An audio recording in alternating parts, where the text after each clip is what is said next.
formatrice pour la marque M-Nails. Aujourd'hui, je suis là pour vous parler de la plastiline.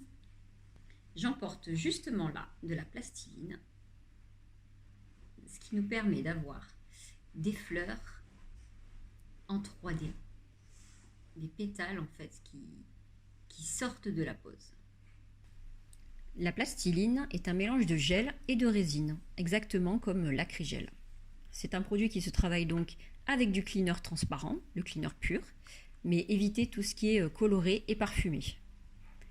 Grâce à la plastiline, vous pourrez réaliser des décorations en 3D.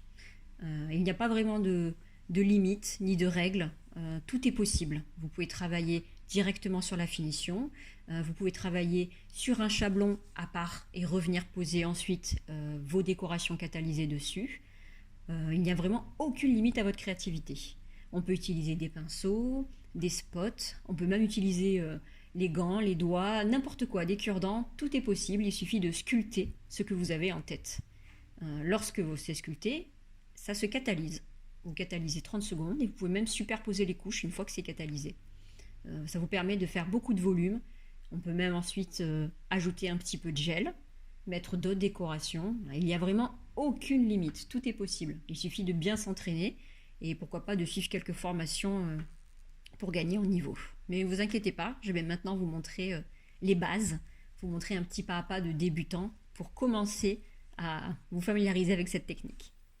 Pour ce pas à pas débutant, nous allons avoir besoin d'un spot ou un dotting tool, on appelle ça, ainsi qu'un pinceau fin. Moi j'adore utiliser le Fin Brush, qui est parfait, je trouve, pour cette technique de pétale. Vous saisissez une petite boule, un petit peu, vraiment pas beaucoup, hein, et cette boule, on va la rouler entre les doigts pour avoir une boule beaucoup plus homogène. Déposez-la sur la finition et venez légèrement humidifier votre spot et pressez un peu cette boule. Ça va permettre de lui donner de l'adhérence en fait. Après ça, on saisit le pinceau et vous donnez la forme du pétale. Alors, je fais une petite pause pour vous montrer que mon pinceau, il écrase vraiment au niveau de la jonction du pétale ici. Surtout, n'écrasez pas trop vers l'arrière parce qu'on veut garder la coque extérieure. On veut garder la 3D du pétale en fait. Vous comprendrez mieux plus tard à force de l'avoir vu. Mais l'important, c'est de bien ouvrir le pétale dans le cœur. Donc on écrase bien à l'intérieur, on insiste sur là où le pétale meurt, la jonction, et on presse bien à plat, mais sans toucher la coque extérieure. Ça c'est important. Pour avoir le volume, il ne faut pas que la coque elle soit touchée.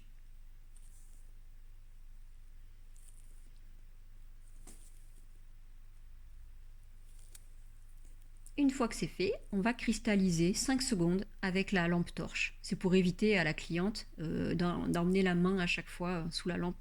On perd beaucoup de temps à faire ça. On saisit donc une deuxième boule. J'en prends une deuxième un poil plus grosse, mais ça reste quand même très petit, hein. On la roule entre les doigts. On vient la déposer à côté du premier petit pétale. On mouille légèrement le spot pour faire venir adhérer cette boule, tout doucement. Il ne faut pas que ce soit trempé, hein, juste que ça adhère bien. On écrase un peu, on commence à donner le mouvement, à donner la forme du pétale.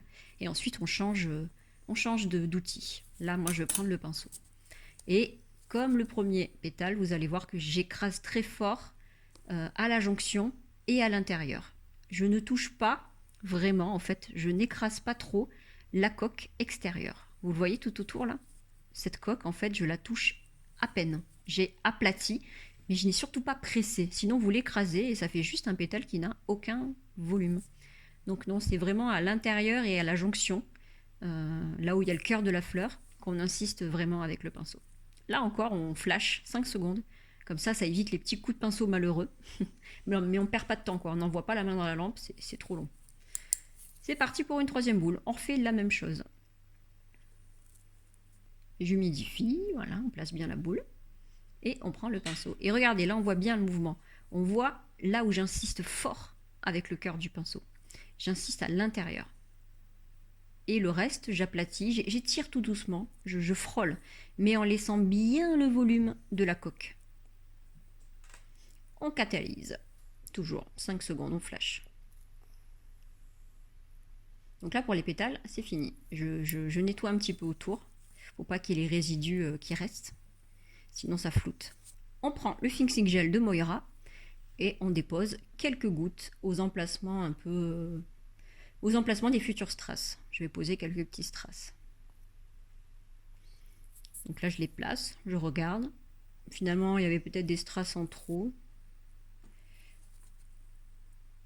Et un que j'ai peut-être pas très bien placé, donc je le déplace à ce moment-là. Je me dis que ça sera mieux par ici. Voilà, j'essuie un peu le contour. Et on catalyse. Bon, pareil, hein, à peine 5 secondes. Faut pas perdre de temps, c'est pour ça que la mini lampe, la torche, elle est géniale. Là, j'ai repris mon pinceau fine et j'ai mis des gouttes de fixing gel. Je vais mettre des petites zones, en fait, comme ça. Et sans catalyser, je vais venir coller des paillettes Rainbow Sugar.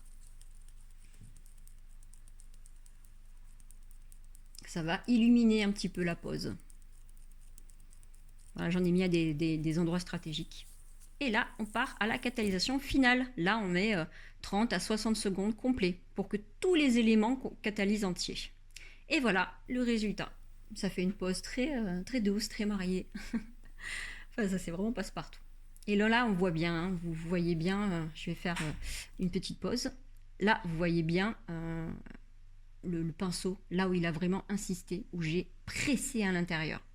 Et le reste, je ne l'ai pas touché quasiment. J'ai à peine aplati, sans écraser. Parce que là, si j'avais écrasé, on aurait juste eu un pétale tout mou. L'important, c'est de bien laisser le relief de la coque extérieure. Et aussi de laisser les petites imperfections. N'essayez pas de lisser avec votre pinceau tout le contour du pétale. Alors ça, c'est dramatique. En voulant lisser, en nettoyant le contour de votre pétale, vous allez juste avoir un pétale tout mou, tout rond, un pétale un peu enfantin. Non, laissez les petites imperfections, laissez les déchirures. C'est ça qui fait que le pétale, il prend vraiment vie. On dirait un vrai pétale un petit peu froissé, abîmé. Voilà le résultat. Ça brille, c'est classe, on adore.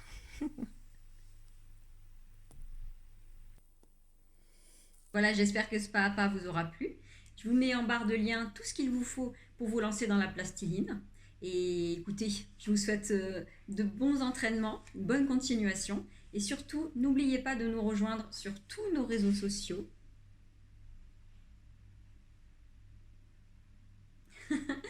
Nous sommes partout, on vous aidera pour tout le temps. Et voilà, on vous aime et je vous dis à très bientôt. Bye!